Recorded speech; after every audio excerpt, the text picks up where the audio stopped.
La historia de Ariel Josué Martínez Rodríguez conmovió a los colombianos la semana pasada. Un carpintero de San Vicente del Caguán que en el último minuto se libró de ser extraditado a Estados Unidos después de haber estado 6 meses preso. Lo acusaban de liderar una red de lavado de activos.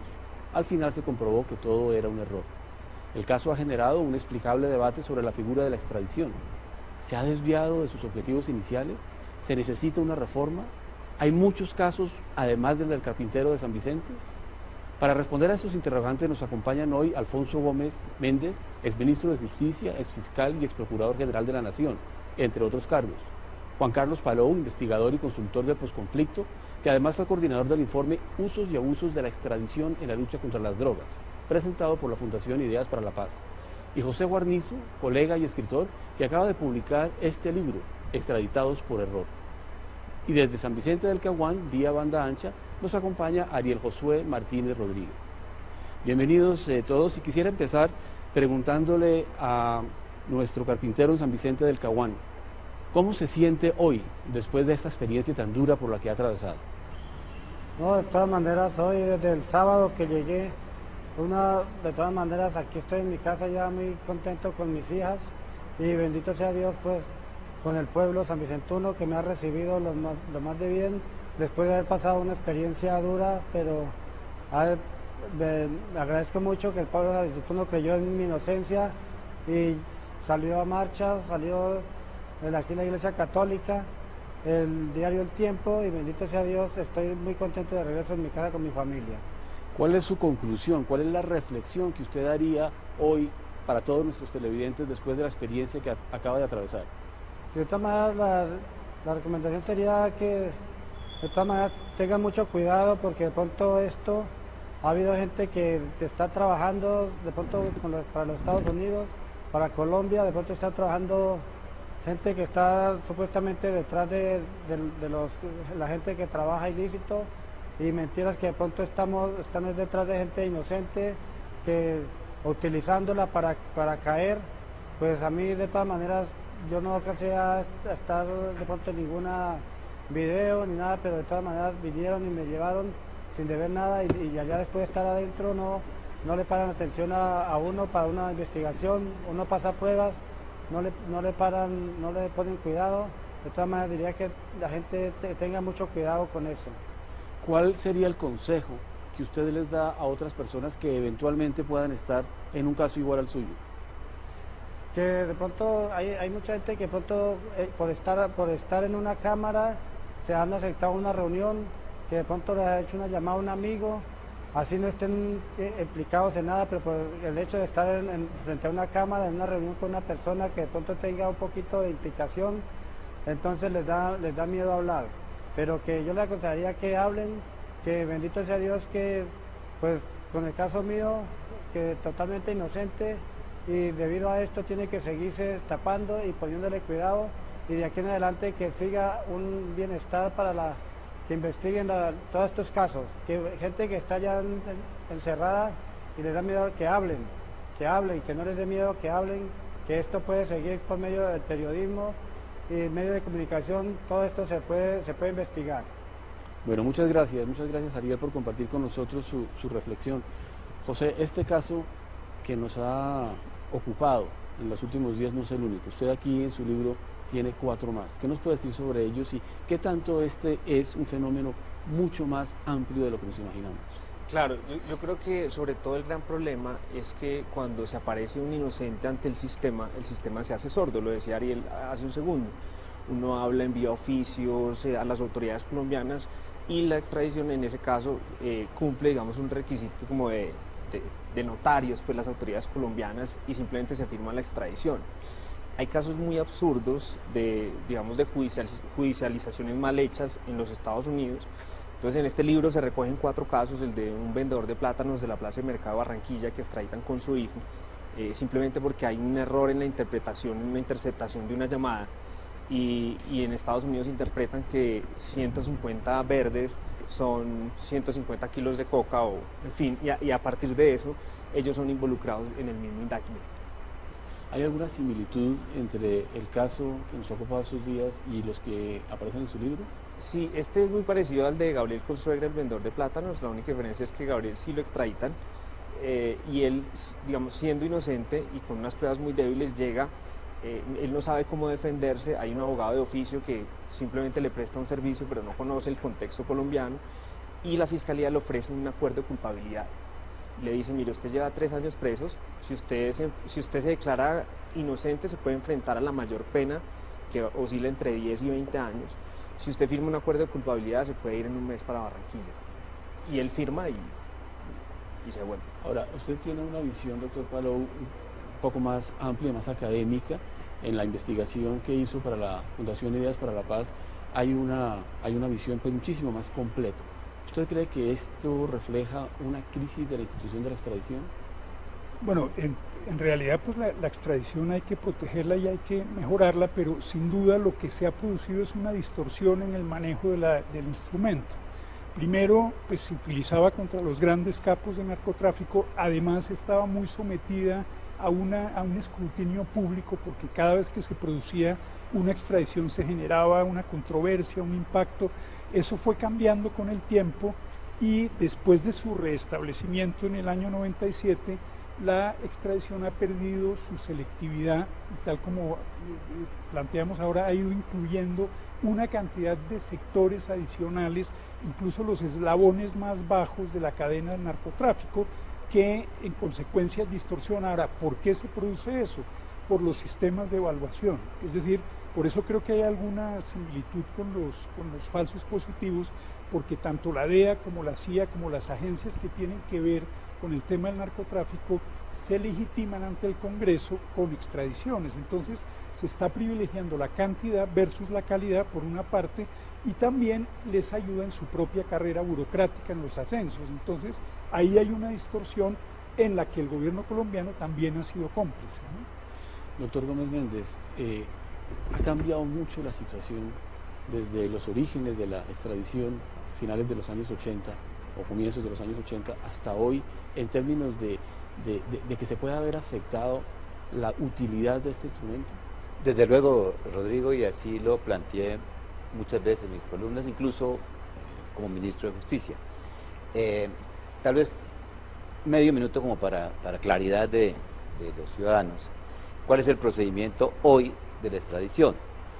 Cuando se solicita una extradición, interviene la Fiscalía, que emite la orden de captura con fines de extradición, la Corte Suprema de Justicia, la Sala Penal de la Corte Suprema de Justicia, que emite un concepto que obliga al gobierno cuando es negativo y es discrecional cuando es positivo, y el gobierno que decide una resolución ejecutiva que firman el presidente y el ministro de Justicia. En el caso del concepto de la Corte Sala Penal, y es algo a lo que seguramente llegaremos después en el curso de la discusión, lo que hay ahora es que la Sala Penal de la Corte apenas puede realizar un control puramente formal de la solicitud y no puede adentrarse en aspectos mucho más profundos.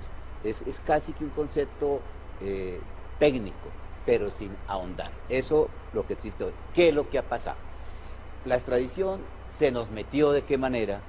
En la agenda pública nacional. Cuando nosotros como profesores de Derecho Penal explicamos la extradición antes del 80, recuerdo a mi maestro, el doctor Reyes Echandía, eso eran 10 minutos, explicando en qué consistía la extradición, un mecanismo de cooperación internacional en la lucha contra la delincuencia organizada, las clases de extradición, la extradición activa, la extradición pasiva, y no más, y nadie se ocupaba de la extradición. Es más, cuando se aprobó el Tratado de Extradición con los Estados Unidos, en la Ley 27 de 1980, durante la administración Turbay, eso se aprobó sin discusión. Si uno mira las actas, y yo creo que haber investigado eso, verá que ahí no hay ninguna discusión.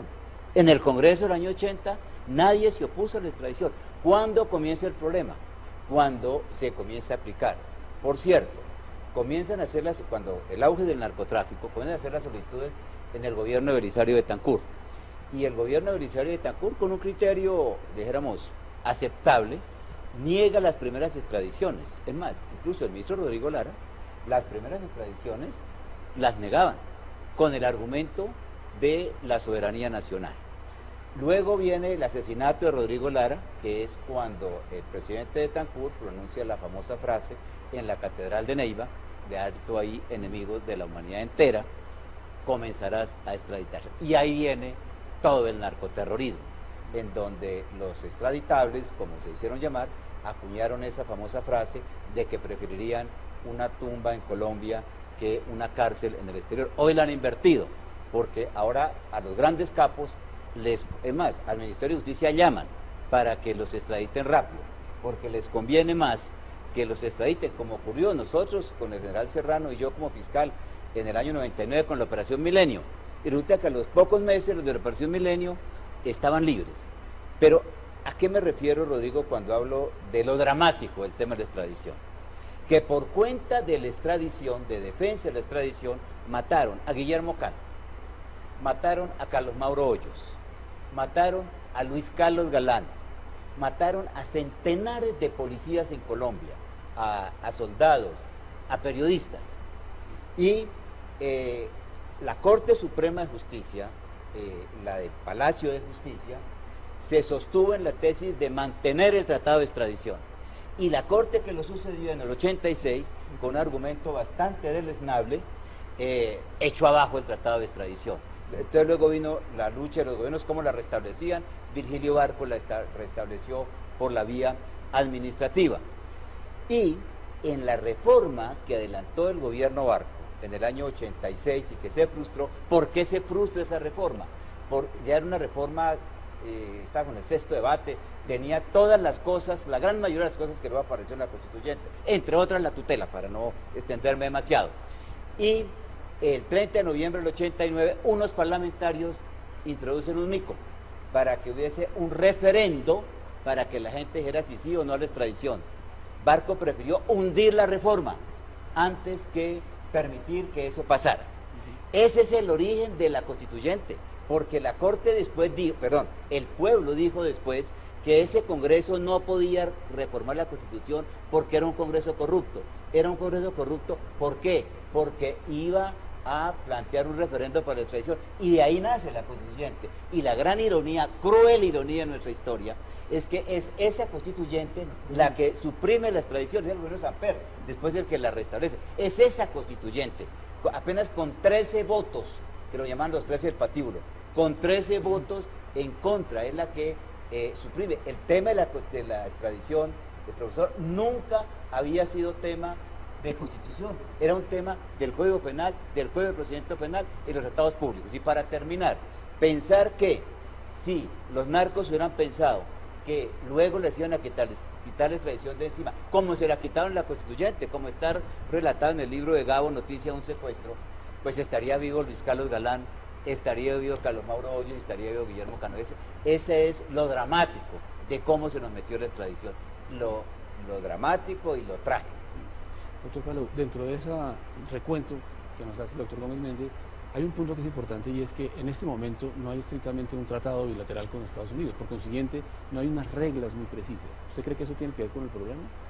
Pues, digamos, lo que prima es el Código Penal y el Código de Procedimiento Penal, algo parecido a lo que ocurre en Venezuela, que tampoco tienen tratados especiales referentes a la extradición, pero claro, también es que nosotros tenemos una gran tendencia a resolver todo normativamente, y me parece a mí que en este caso, por lo menos es lo que sería mi preferencia, yo pensaría más en crear una especie de veeduría ciudadana que estuviera muy pendiente de esos trámites, con algún tipo de acuerdo con los poderes públicos, digamos con el Ministerio de Relaciones Exteriores de Justicia, para que un agente esté permanentemente monitoreando a quién están mandando en extradición. Y para terminar, diría que no es fácil en este país defender a alguien acusado de narcotraficante, ¿no? O sea, usted sale y dice, no, este señor es inocente, quién sabe qué interés oculto tendrá en la materia, de manera que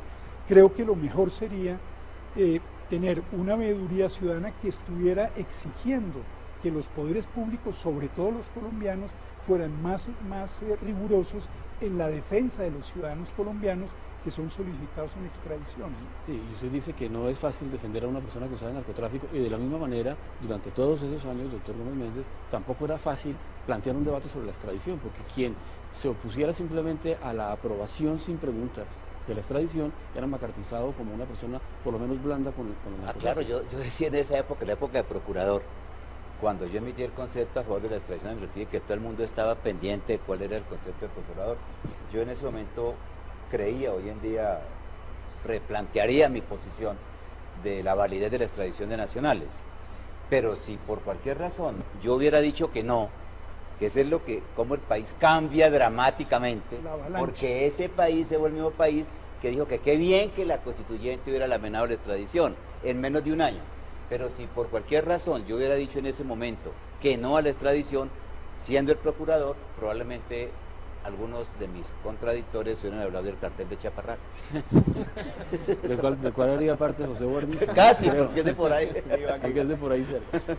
José, esto es un galimatías desde el punto de vista jurídico, este es un tema políticamente muy complejo.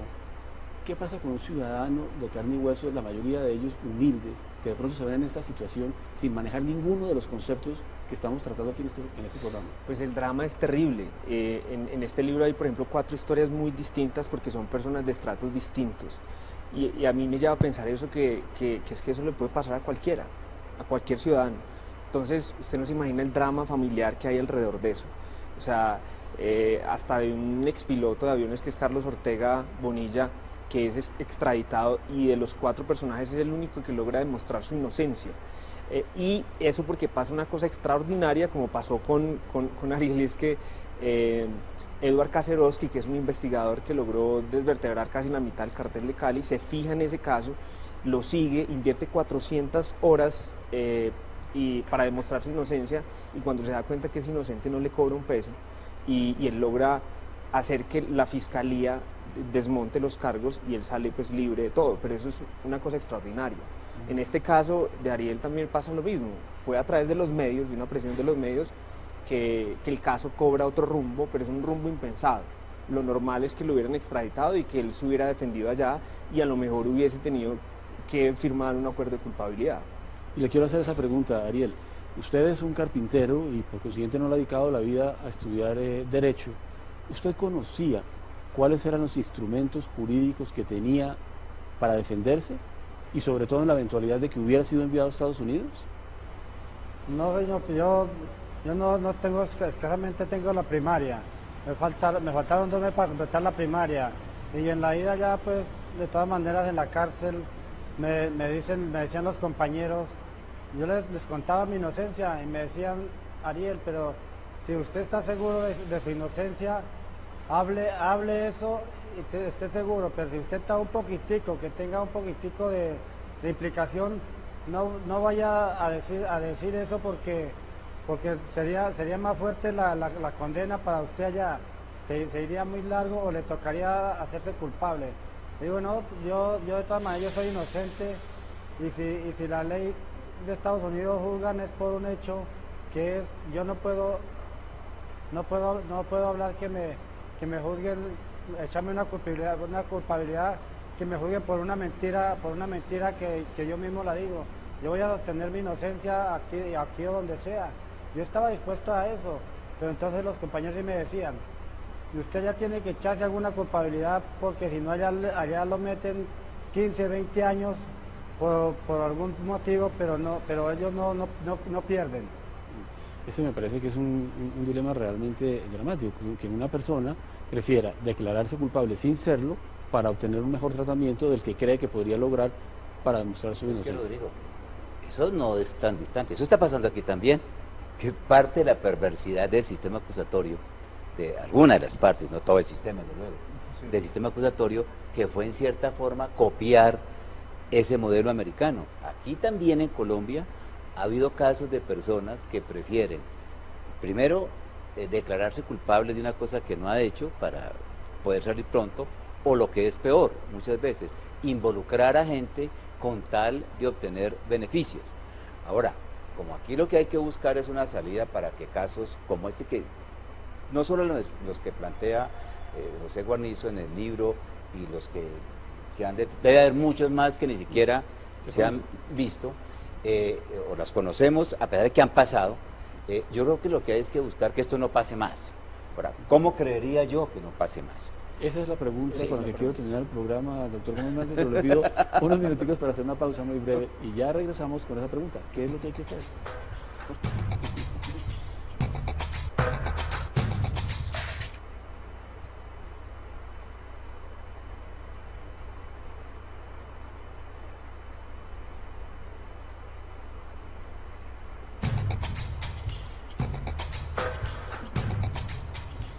Se preguntaba el doctor Gómez Méndez antes de ir al corte comercial, ¿qué podemos hacer para salir de esta situación dramática que están viviendo muchos colombianos de cuenta de la extradición? Le transmito su propia pregunta, doctor Gómez Méndez. Bueno, aparte de lo que ya planteó el profesor, de que puede haber una especie de veeduría ciudadana frente a los casos, que me parece también una opción, queremos combinarlas con otras. Yo pensaría que como no hay tratado, habría que, y así, eso sí lo dije como ministro de Justicia, habría que pensar en renegociar un nuevo tratado, que no hay, pues porque para los americanos existe, para nosotros no, por la curiosa decisión de la Corte de diciembre del 86. Un nuevo tratado que tendría varios elementos. Primero, para volver a los orígenes de la extradición, que tiene que ser excepcional, un mecanismo de cooperación en la lucha contra la delincuencia organizada, que comprenda fundamentalmente los delitos cometidos en el exterior. Ahora, tenemos el problema del narcotráfico, que es un delito pluriofensivo y multilateral, que se puede cometer total o parcialmente en Colombia. Tercero, que se clarifiquen los delitos, es decir, que se reduzca sensiblemente el ámbito de acción de la extradición. Cuarto, el sistema hoy que tenemos, que es mixto, interviene el Ejecutivo, el Poder Judicial, que la intervención de la Corte Suprema de Justicia sea una intervención mucho más judicial, es decir, que le permita a la Corte hacer preguntas a la Sala Penal de la Corte para saber si puede ir más allá. Hoy en día la Corte basta con que le demuestre que está el indictment y que la persona es la persona y nada más. Y con eso también, y sobre esas bases también se pronuncia el gobierno. En este caso, el ministro Reyes no tenía tampoco opción distinta porque tenía el concepto favorable de la Corte Suprema. Pero que también, y para finalizar, esto le permitiría a la Corte, a la Sala Penal, hacer esas averiguaciones antes, o incluso la propia Fiscalía. Entiendo que en este caso la Fiscalía pidió al Departamento de Justicia que avanzara más en la identificación. Ese proceso se hubiera podido hacer antes. Si, entre otras cosas, se permite a las autoridades judiciales, llámese Fiscalía, llámese Sala Penal de la Corte Suprema, tener un papel mucho más activo en el trámite de la extradición y reducirla a lo que debe ser, un mecanismo de cooperación en la lucha contra la delincuencia internacional, cuando un colombiano, habiendo delinquido, se refugia en su propio país.